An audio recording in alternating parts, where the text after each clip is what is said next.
ఒక రాజు ఉండేవాడు. ఆ రాజు దగ్గర ఒక మంత్రి ఉండేవాడు. మంత్రి గారిని అడగకుండా ఆ రాజు ఏ నిర్ణయం తీసుకునేవాడు కాదు.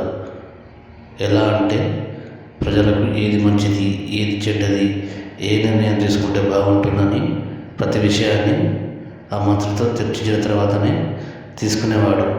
ఆ మంత్రికి ఆ రాజు అంత ప్రాముఖ్యత ఇచ్చేవాడు.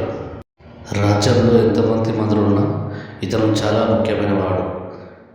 ఇతని నిర్ణయం లేకుండా రాజు ఎలాంటి నిర్ణయాలు తీసుకునేవాడు కాదు. ఒకరోజు రాజ్యసభలో సభ జరుగుతుండగా ఆ రాజు మంత్రి గారిని పిలుస్తాడు. మంత్రి గారు, మీరు ఇంత తెలివైన వాళ్ళు, మీ కుమారుడు ఇంత మూర్ఖుడిలా ఉన్నాడు అని అడుగుతాడు. మంత్రి గారు, మీకు ఇన్ని తెలివితేటలు ఉన్నాయి, ఇన్ని ఆలోచనలు ఉన్నాయి, మీ తెలివితేటలు కానీ మీ ఆలోచనలు కానీ మీ అబ్బాయికి ఏమీ రాలేదండి అని చెప్తాడు. మంత్రి ఒక్కసారిగా షాక్ అవుతాడు. మా అబ్బాయి మూర్ఖుడని మీరు ఎలా తెలుసుకున్నారు రాజుగారు అని రాజుగారిని అడుగుతాడు. రాజుగారు, ఒకరోజు నేను మార్కెట్లోకి వెళ్ళాక అక్కడ మీ కుమారుడు ఒక షాప్ దగ్గర ఉన్నాడు. అక్కడ అతను ఒక ప్రశ్న అడిగాను.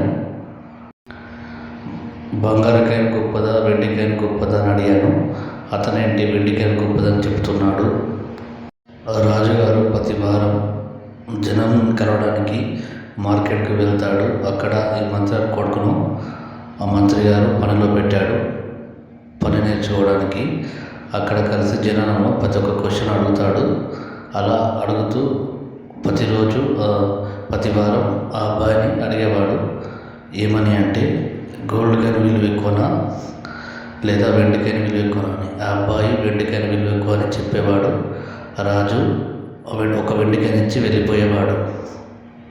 అలా మీ అబ్బాయికి బంగారు నాణానికి సిల్వర్ నాణానికి విలువ తెలియడం లేదు, ఏది ఎక్కువ అని. ఇంత అమాయకుడు మీరు చాలా పెద్ద సమస్యలు చేస్తారు. మీ అబ్బాయి ఉన్నాడని వెటకరంగా నవ్వాడు.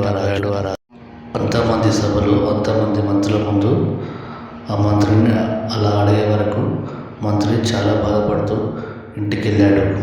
ఇంటికి వచ్చాక తన కొడుకును పిలిచి, నా పర్వత తీసావు గారు, అందరు సభలో అందరూ నవ్వుతున్నారు నన్ను చూసి, ఎందుకు అలా చేశారు, ఇంత తెలివైన వాడివి కదా అని చెప్పగానే, ఏం జరిగింది నాన్నగారు అని అతని కుమారుడు అడుగుతాడు. రాజుగారు దగ్గరికి